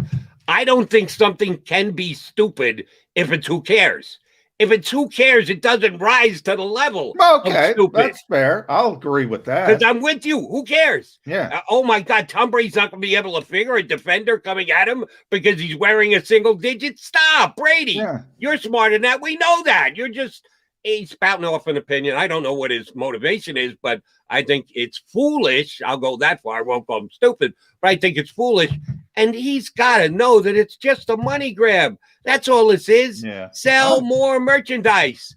That's why they're going to allow these players to change their jersey numbers. You phrased it better. I'm with you. I'm in the who cares category. So I find it very hard to get upset either way on this type of issue. And no, I don't care if the Eagles bring back the Kelly Green jerseys. I'm sorry. I do like the Kelly Green. I would like to see that. I just don't care either way. It doesn't matter. I'm not as praised as some percentages of Eagle Nation, but I was always a Kelly Green fan. I'm just a Kelly Green fan in general and for the Eagles in specific, but I'm not holding my breath because it's only been 30 years that they've been threatening to bring back some version of the Kelly Green, and it just hasn't happened. So I've kind of put that desire to the side that I think that it actually could work out for them and get that uniform back. It hasn't happened, so I'm not going to worry about it. But interesting take, add slant on it. Tom Brady, he is the GOAT. The NFL does realize what Tom Brady means to their product. At some point in the future, I don't know when, 2 years, 3 years, 4 years, Tom Brady's going to walk away and the NFL's going to miss him. But he did call the league on the carpet. Do you really think they listen more to Tom Brady than anybody, like a groundswell of opinion of their players? Is Brady that big in the game that he could actually affect change? No, I don't think he is. I don't think he could affect change. It would have been interesting if he said it before and said, this is stupid. And maybe that shifts things and you get a better feel for it. But I don't think so. I don't think he is. I mean, as good as he is, this league will continue. You know, we can talk about legendary players since the beginning. I mean, all the way back to wherever you want to start. The Jim Browns of the world who walked away early, you know, the league marches on. They'll march on without Tom Brady. They marched on without Peyton Manning. He's a legend. He'll always be a legend. But no, I don't think he has that enormous power to shift this league. This league is pretty headstrong. I don't think Tom Brady, I don't think anybody can shift this league other than maybe Jerry Jones into certain directions. To me, he's probably the most powerful person in this league, even outside of Roger Goodell. No, and Goodell is an employee. He might be the commissioner, but people always seem to forget that when he's getting crushed for a decision that he's made. He's not the guy in charge. Nope. He's the lightning rod. He's Howie Roseman. I say it all the time. He's got a lot of Howie Roseman in there taking bullets for those people that he's working for. That we can certainly agree. And Tom Brady at some point is going to retire. We've talked about the Patriots in the quarterback position. They need to find a replacement for Tom Brady. Will I be aggressive, trade up in the first round? Maybe just trading up to 12 where the Eagles are could be a spot where they want to do, because the Eagles drop back down and allow the Patriots to get in position to probably take the 5th quarterback in the draft. How about Tom Brady's present team? They don't have a heir apparent to Brady.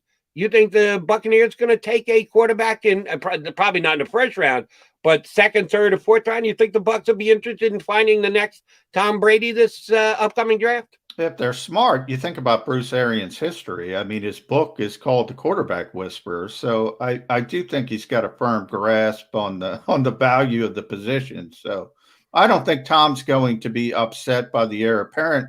And by the way, you say not in the 1st round. 32 is prime position to select a quarterback because you get that 5th-year option. It's always been that way. Maybe if they like a Kellen Mond, maybe if they think a 6th quarterback is worthy of having that 5th-year option, say he could sit for a couple years, maybe we can develop him. Wouldn't be the worst move in the world. Baltimore Ravens did that just a couple of years ago. Traded up with the Eagles. Last pick in the round to be able to get that extra year on the contract. Contracts, drafts, all those things is what we're going to discuss with our next guest, former executive in the league with the Philadelphia Eagles and other teams, including the Packers. Now host of one of the best podcasts you can get out there, Business of Sports. Our buddy, Andrew Brandt's going to join us right here on Birds 365. If you missed any of today's show on the JAKIB Media channel, listen to the podcast on your way home. Available on YouTube, Apple, and Spotify. The middle. Did you hear that sound? Of that iron shot? You want to talk about a solid golf shot. That's what it sounds like. There are very few sounds of purity. That's as pure as it gets. I've never heard it before. Yeah. Look, you and me both, brother. Never heard it before. Never. You and me both at that point. Jeez. The Middle with Eitan Shander, Barrett Brooks, and Harry Mays. Weekdays from 11 a.m. to 1 p.m. Eastern. Welcome to the Wildwoods, the perfect place where you can safely do everything or nothing at all. Catch a wave, take a nap, go for a drive, grab a bite. It's your vacation, and we're doing everything we can to make it a safe one. The Wildwoods. Your vacation, your way. Connecticut School of Broadcasting is now the CSB Media Arts Center, training in all that is media, including the nation's most successful broadcast training program with professional media experts whose entire mission is to get you career ready. In just 8 or 16 weeks, train on-site and online at our local campus in Cherry Hill, New Jersey. VA approved. CSB Media Arts Center. Visit gocsb.com. The International Brotherhood of Electrical Workers, Local Union 98, is a proud sponsor of The Labor Show with J. Doc and Krause every Saturday night from 6 till 8 p.m. IBEW Local 98's highly trained and superbly skilled electricians are the best in the business, setting the highest safety standards in the electrical industry. So when you're planning your next industrial, commercial, or residential project, choose an IBEW Local 98 union contractor. Learn more at IBEW98.org. Jody Mack, the legendary sports talker, joins forces with NFL insider John McMullen. Start your morning with Johnny Mack and Jody Mack across the JAKIB Media Network.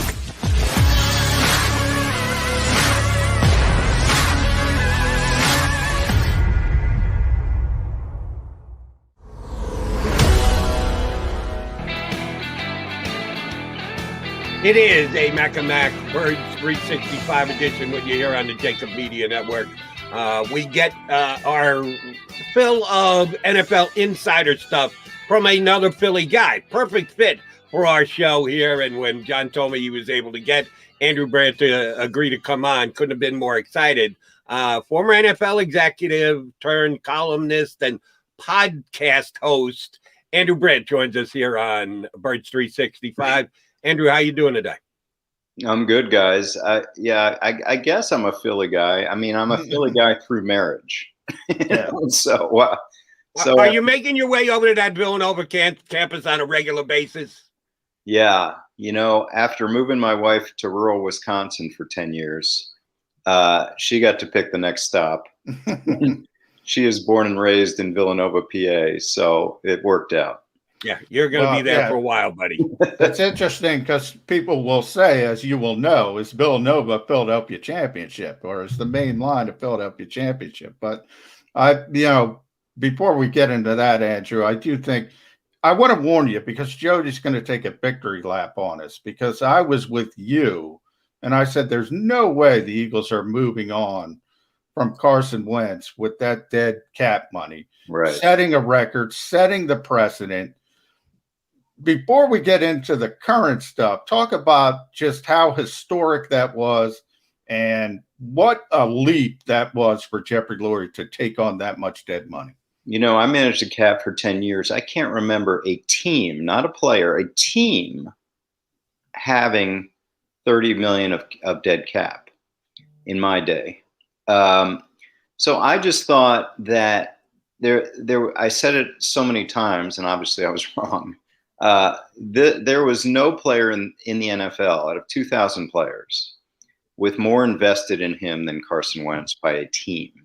When you consider all the draft picks, the first contract, 28 million, the second contract, 150 million, and all the getting rid of Sam Bradford, getting rid of Nick Foles. I mean, it just goes on, but they did it. And getting rid of Doug Peterson. So I just thought that cleared the way to keep him, at least let him compete with Jalen Hurts. But no. And I just think this is a massive organizational failure with so much invested in this player. And they did it. Because to me, guys, this was not about football anymore. There was some deep fissure, some deep chasm, whatever the word is, between Wentz and the organization that went beyond football, that went beyond Doug Peterson, obviously, that they could not repair. So he's in his comfort zone with Frank Reich, and the Eagles, have to deal with that $34 million. Imagine these salary cap fantasy football leagues that everyone's in. Imagine you're in a league with $200 and you have to start with $165. Yeah. And that stinks.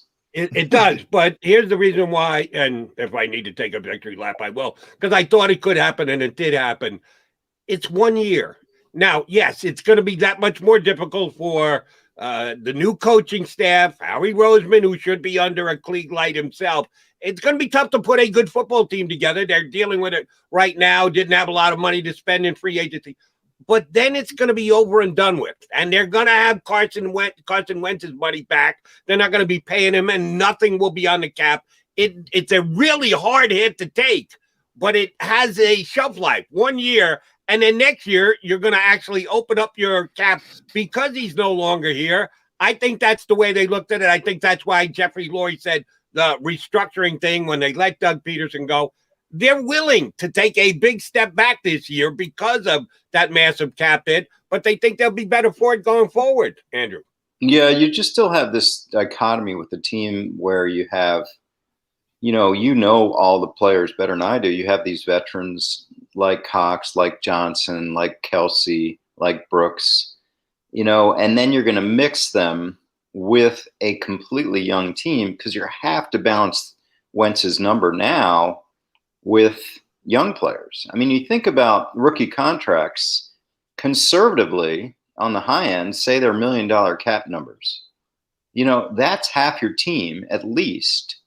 So think about, you have 35 players on your team and they equal Carson Wentz. So that's what you're talking about here. And they're going to have to win, maybe they won't win, but they're going to have to win with a majority of rookie contract players. Andrew, I wanted to talk to you about the changes in the offseason because you were at the forefront of sort of coming up in Green Bay with these workout bonuses to keep people around in the offseason because players, generally didn't want to be in Green Bay in the offseason. The union and the league itself are sort of buckling back and forth. There's so many difficulties. You can't even get to them all. If you think about veteran players, you had a great story about Brett Favre and Aaron Rodgers. When Brett Favre was away from off-season work, you guys kind of figured out, wow, this guy can play. This guy can lead his team. So out of sight, out of mind, you've been on both sides of the table. How difficult is this issue for both the league and the players' union? Well, first of all, to recap what you said, when I got to Green Bay, I noticed all the players hardly any were showing up. We had maybe 5 guys that were showing up full time for the off-season program because think about it, these guys are from Florida, Texas, California, etc. They're not coming to Green Bay. And whatever it was, $70 a day, that wasn't going to do it. So I had to do the painful process of redoing all these contracts when they came up to financially incentivize these guys to come up for the program to really establish a culture. And, I fought it for years, and all the agents told me the same thing. Hey, he'll send in his reports from Texas every day. I'm like, no, he's got to be here. And so if a guy was making $1 million, now he's making 900, and 100, goes to workout. If a guy's making $3 million, maybe he's making 2.5 and 500 to work out. And I would convince the players saying, hey, you'll get your money now in the spring versus the fall. So anyway, it was tough. We got it in. And now, as you see, the Packers have $5 million in workout bonuses, more than any team in the league. And the union is telling them, no, you can go in because you got money. So I think, you've seen teams already go in, even though there are pledges from the teams that they're not going in. I think this is a tough issue to stand on the hill for the union because of the talent versus tolerance equation. 70% of the team is thinking they better be in there. It's kind of like if you're in a big law firm and the boss says, hey, a few of us are going to come in this weekend to work on a project. It's up to you. You're going to go in. Yeah. And that's the reality of football. So I don't want to be too harsh on the union, but to me, if they had had this kind of solidarity about fighting the revenue split, fighting the 17th game last year, we'd be in a better place. They'd be in a better place. Andrew, I want to talk about the 2 different places you were in during your career as an executive here in Philadelphia and Green Bay. Very different situations. One owned by one individual, and you're making your decisions, running your draft, something we've got to be very interested in this week, knowing who's got an eye over you, the guy who's in charge of everything. As compared to Green Bay, a very unique situation in its own, there is no owner. You're just basically reporting to a board of directors because it is owned by everyone, as a matter of fact, publicly traded company. Which did you prefer? Which was easier? How different was it to work for just one guy, big responsibilities, but you're just reporting to one guy as compared to you don't even know who you're really reporting to and or you're basically reporting to everybody? Which was more difficult for you? Well, I've seen all the reports about Philly. I was a consultant for 2 years. I think I only was in one draft run by Andy.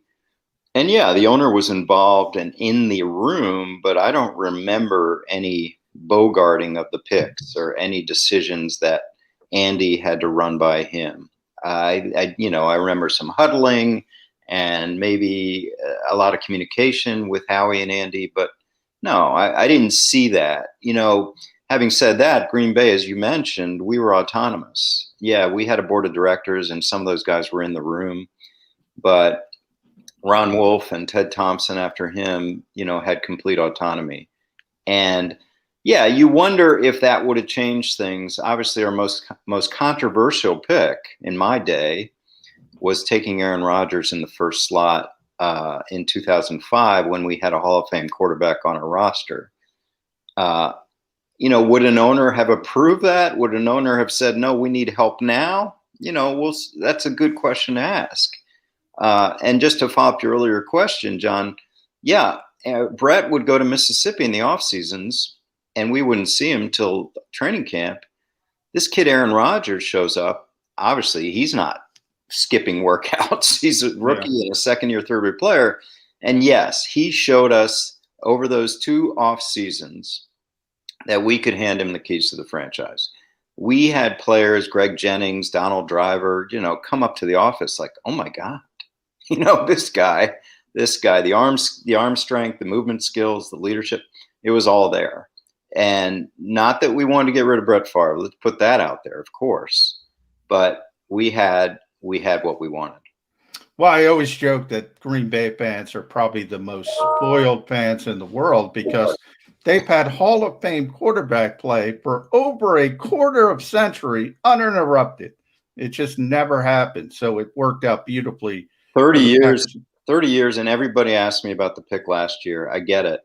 You know, the criticism of Jordan Love is the exact same criticism we got of Aaron Rodgers. And the goal is to have 45 years of franchise quarterback. Now, we'll see if he works. Yeah. I know you got to run, Andrew. So real quick to finish up with you, I wanted to talk about this collaborative process in Philadelphia because you mentioned you've just been in 2 different places, autonomy. You know, it seems altruistic when you have everybody sort of giving their opinion, but isn't there obvious pitfalls to that as well? You could have creating unintended consequences the more voices you have in decision making. Not only players, could be contracts, could be whatever. Yeah.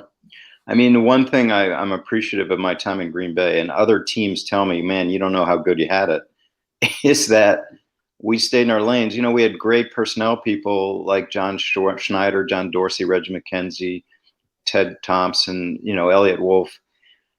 And I didn't want to or get involved in any of the scouting side, and they didn't want to or get involved in the financial side. We stayed in our lanes. You know, I think when you have a lot of cooks in the kitchen, it does create for potential problems. You know, and the one thing I remarked to these questions about what goes on in Philadelphia, you have a scouting staff out there for 7 months, bird dogging every player. You know, in a normal non-pandemic year, they're traveling that whole time. And the worst thing you can do when you set up the board, I mean, everybody stands on their table for their prospects. You know, area scout says this guy should be a 2nd rounder. Maybe he ends up on the 2nd round of the board. Maybe he ends up in the 3rd round, but it's set. You know, by this time, the board is set. The worst thing that can happen to a staff is for a decision maker or an owner to walk in and say, we're going to go here. You know, jump the board. It's the worst. And not the worst for the future of the franchise. Maybe the player turns out to be all pro. Mm-hmm. But that scouting staff, you can almost feel the air go out of the room if that happens. You know, did it happen with us? Maybe. You know, maybe we bumped up a guy now and then. But we obviously, our biggest example was Rodgers, true to the board. And that makes everyone happy because then you have, like you said, that altruistic. And we'll see if that's the case with the Eagles. Howie sung a pretty good song the other day about the collaborative effort and the board stays intact. We'll find out if that's the case come next Thursday night. Andrew, we appreciate you carving out a couple of minutes for us. Thanks much, bud. We will tap into you from time to time here on Birds 365. Thanks for hopping aboard today. Yeah, happy to do it. And people ask about the newsletter, which is doing well. It's andrew-brandt.com. You can sign up. And his podcast is the absolute best, The Business of Sports. Get it where you can get your better podcast. Frequent listener right here, you should be as well. Andrew, thank you. Thanks, guys. Andrew Brandt here with us on Birds 365. He's Johnny Mac. I'm Jody Mac, the Mac and Mac guy. Still got, 15 minutes or so to go here on this edition of Birds 365. We'll be right back. Stay with us. If you missed any of today's show on the JAKIB Media channel, listen to the podcast on your way home. Available on YouTube, Apple, and Spotify. The middle. Did you hear that sound? Yeah, of that iron shot. You want to talk about a solid golf shot. That's what it sounds like. There are very few sounds of purity. That's as pure as it gets. I've never heard it before. Yeah. Look, you and me both, brother. Never heard it before. Never. You and me both at that point. Jeez. The Middle with Eitan Shander, Barrett Brooks, and Harry Mays. Weekdays from 11 a.m. to 1 p.m. Eastern. Welcome to the Wildwoods, the perfect place where you can safely do everything or nothing at all. Catch a wave, take a nap, go for a drive, grab a bite. It's your vacation, and we're doing everything we can to make it a safe one. The Wildwoods. Your vacation, your way.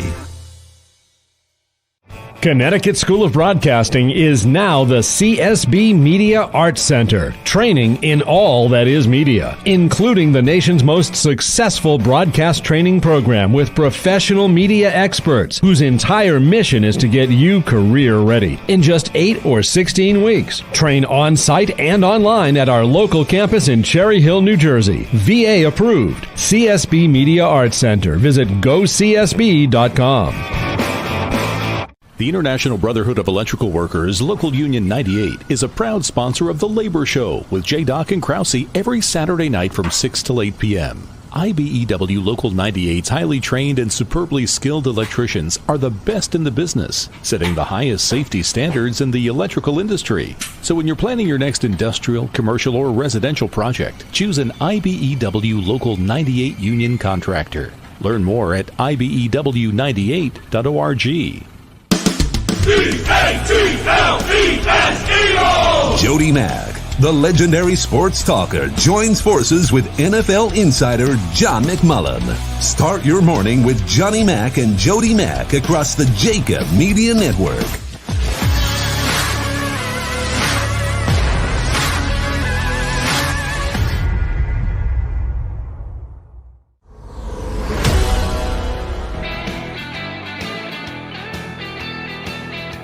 Friday edition, episode number 15. We're damn close to having 3 weeks under our belts here on Birds 365. The Mac and Mac guys, John McMullen, Jody McDonald. We thank Andrew Brandt for hopping on board. Want to try and stretch out the conversation on one thing Andrew touched on about staying true to your board.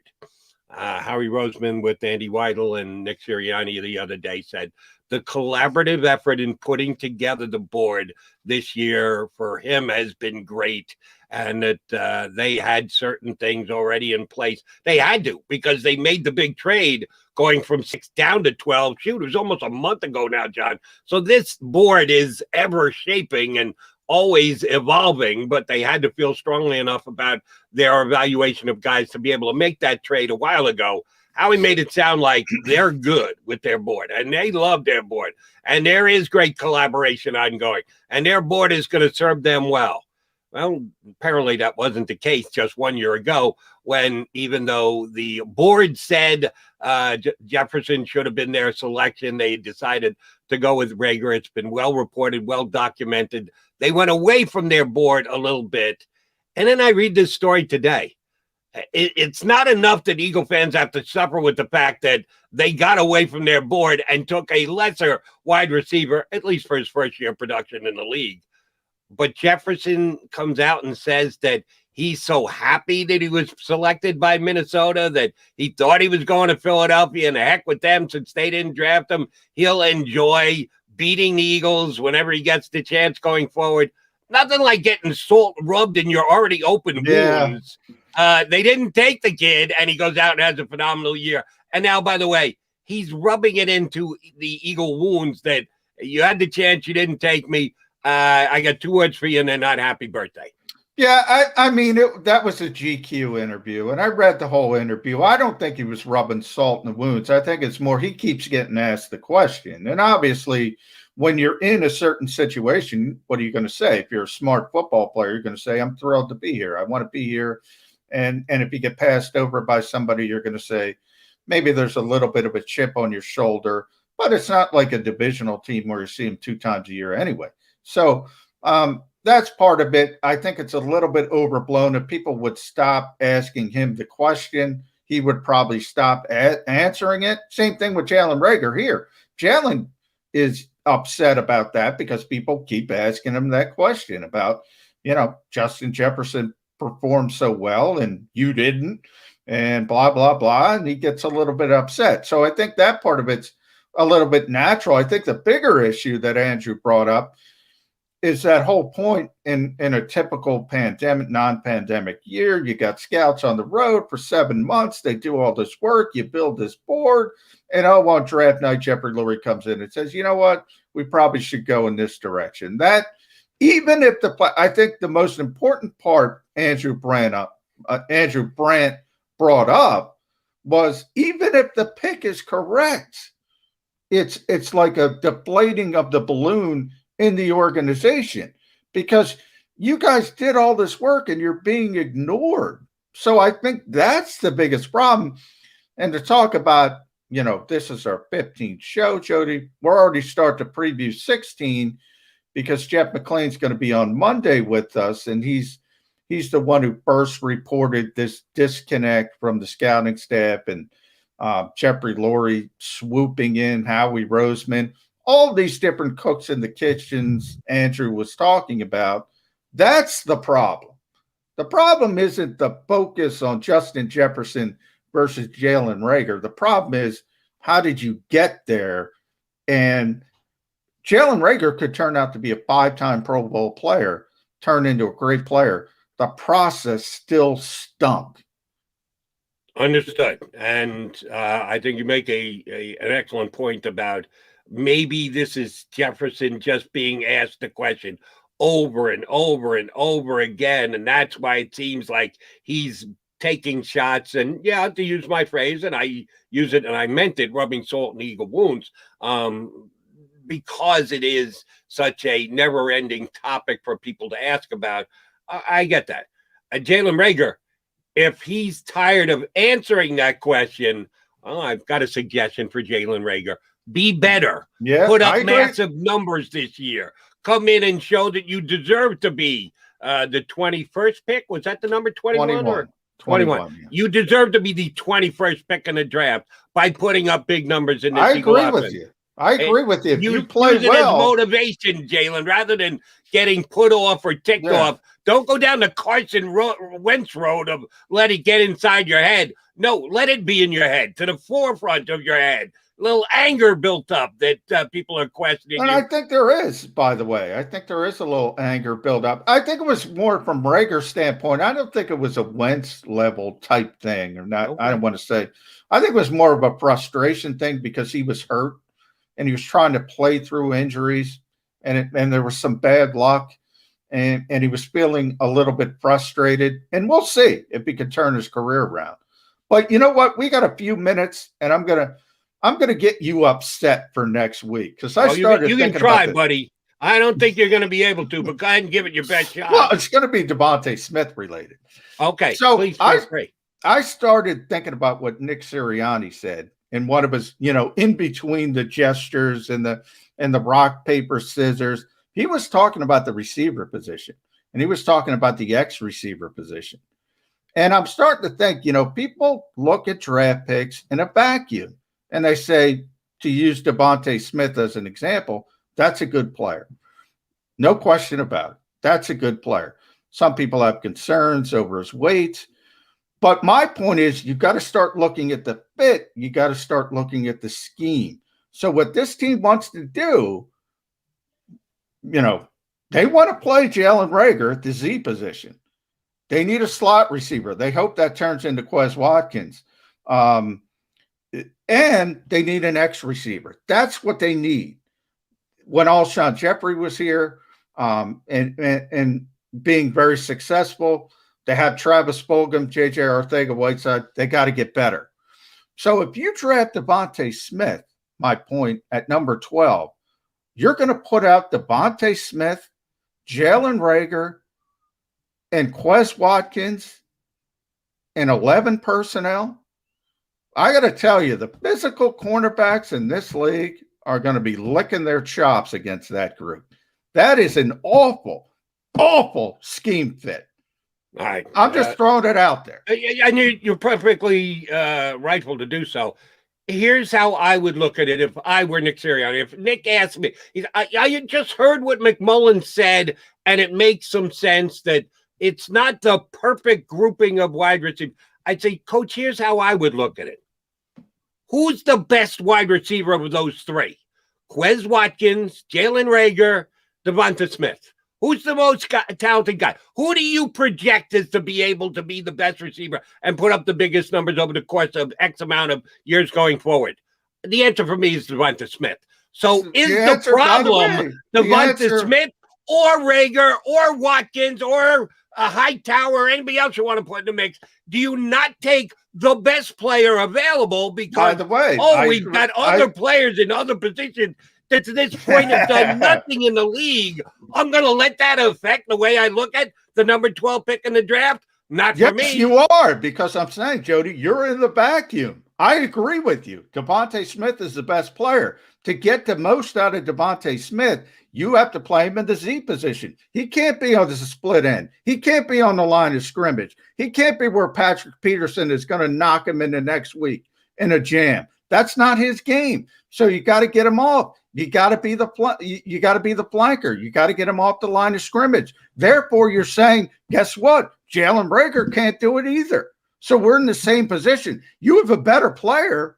Devontae Smith is a better player than Jalen Reagor. No question about it. That's not my argument. But then you have Travis Fulgham outside. You have J.J. Arcega-Whiteside outside. You still have the same issues. You're a little bit better. But you also, Jody, you also said, we just crapped the bed on our first round pick in 2021.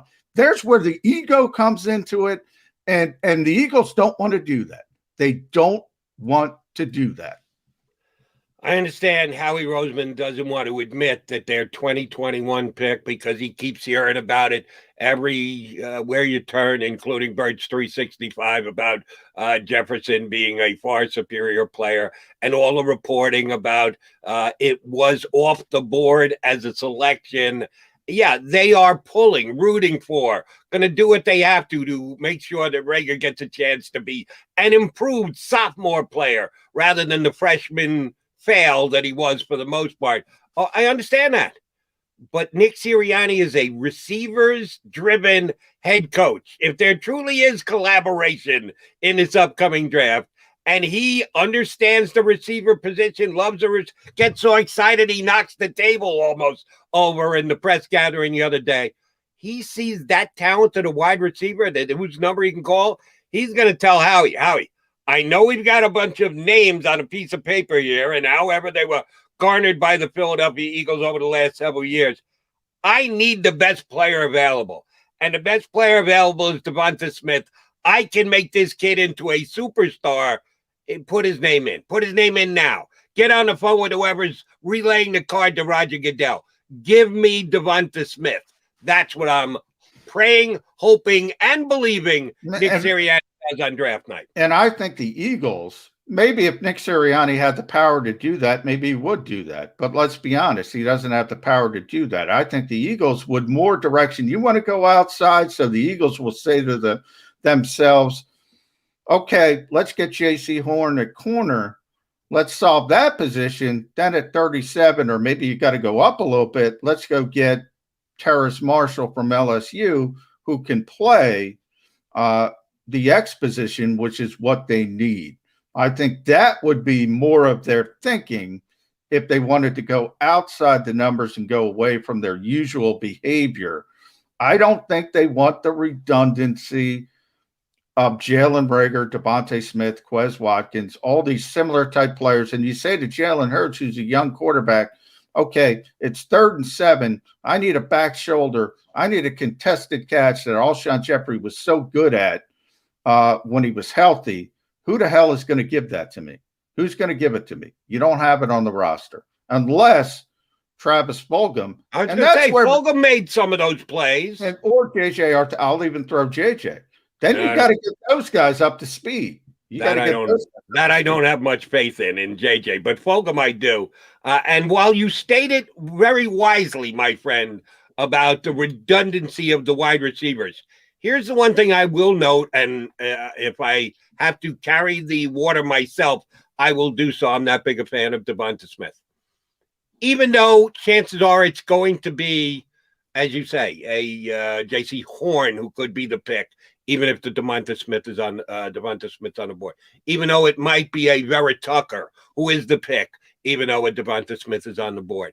And it isn't the direct comparison that Reagor and Jefferson has been. Oh, I will be bringing it up. Others will be bringing it up. If Devonta Smith goes out and catches 1,000+ yards in year one, and Vera Tucker is backing up the Eagle offensive line, or J.C. Horn is a kind of wet behind the ears rookie, makes some plays, but makes some big mistakes. Oh, it'll be continued drummed in by Eagle fans, Eagle media members like myself. And the Eagles had a chance to get Devonta Smith. The whole reproduction of players we already had thing will go right by the board. The only thing that will matter is the comparison of the level of production of player A and player B. Player A being Devonta Smith, player B being whoever the Eagles take at 12 other than Devonta Smith. And guess what? Howie Roseman et al. Will be roasted again in this town if they don't take Devonta Smith. Well, I think he's going to get roasted on draft night because people want a skill position player. People always want a skill position player. You're talking about a Heisman Trophy winner that succeeded at the highest level, has all these numbers. Everybody knows who he is. So if you end up taking a player, an offensive lineman, the fans are, Xander's telling me the fans are saying, never mention the name Kwity Paye again. If they take a player like that, they're gonna bring out the pitchforks. They're gonna bring out the torches, Jody. But again, 6 years from now, we might have a Brandon Graham narrative. If that player turns into the 3-time Pro Bowler early, it's going to be ugly either way. Either they take a skill position player or we riot, is essentially where I think this fan base is. However, Jody, this is significant. We can talk about J.J. Arcega-Whiteside in the 2019 draft. Whatever you believe him. 2020, Jalen Reagor plus 2 other picks. You have needs all over the stinking board. You have needs everywhere on this team. You can't keep doubling down on wide receiver. You can't do it. You got to build up the rest of the team as well. And let me once again state my position so it is not misunderstood. So the streaming commentators, so my callers on WIP, don't get it wrong. They'll get it wrong. Well, no, not if I continue to explain myself. There are 2 players that I think fall into this category. Devonta Smith and Justin Fields. Skill position players who should not be available at number 12. Both should be well off the board before they ever get to the Eagles. If the Eagles have the opportunity to take either of those 2 guys, I think it's a must because their star potential is through the roof. If neither of those guys are available, if it is Jalen Waddle and they go cornerback instead, you're not going to hear me complain. You're not going to hear me say, oh, my God, how did they not take Jalen Waddle? Well, I may say it 3 years down the road if Waddle turns into a superstar. 2020 hindsight's a beautiful thing, but I'm not going to say it on draft the day after, the Friday thereafter. Only those 2 players. And that's why, because they're superstar potential talent, I'm saying I don't care what I did in the draft the year before. I don't care about J.J. Arcega-Whiteside, who might not even make this team. We just picked him in the 2nd round 2 years ago. I don't care. I have to get the best available talent. And those 2 guys, in my evaluation, my rankings, are so far and ahead of the others and would be such great value at 12, you can't pass on it. If all those guys are off the board and they go Kwity Paye, I'll jump on the John McMullen bandwagon and go, yes, Kwity Paye could be the next Brandon Graham. Well, I'm with you on Justin Fields. I'm with you 100% on any wide receiver. We'll use Justin Jefferson as the best example because he had a historic season for a rookie wide receiver. He broke Randy Moss's records in Minnesota as a rookie wide receiver. How many games the Vikings win? Not many more than 7-9 team. Yeah. Didn't even, and that was a playoff team going backwards. Wide receivers do not have the impact on the game as quarterbacks. So, hey, I could see Devonta Smith coming in here. I could see him being the best wide receiver on this team by far, because that's a very low bar to surpass, number 1. And number 2, I think he's a really good player. Right. I could also see him getting 1,200 yards. And I could also see the Eagles winning 6 games with those 1,200 yards. Just doesn't have that much impact on the game. On the other side of the scale, though, the 2 teams that were in the Super Bowl, both very talented wide receiver cores. Mike Evans and all the... Well, everybody is a talented wide receiver core except the Eagles. That's why you got to get Devonta Smith. Thank you very much. On that note, we can wrap up another edition of Birds 365. Mac and Mac guys will be back with you again next week. As John told you, Jeff McClain of the Inquirer will be on with us. We'll do a lot of draft prep leading up to the big day on Thursday when the Eagles have the 12th pick. Hopefully you come back with us. Hey, share the YouTube page with all your friends. We're growing Birds 365 each and every single day. We need your help on that. Thank you for 3 solid weeks so far. We're looking forward to the 4th next week. J-Mac, have yourself a great weekend. Everybody out there in Eagle Land, have a great Birds 365 weekend as well. If you missed any of today's show on the JAKIB Media channel, listen to the podcast on your way home. Available on YouTube, Apple, and Spotify.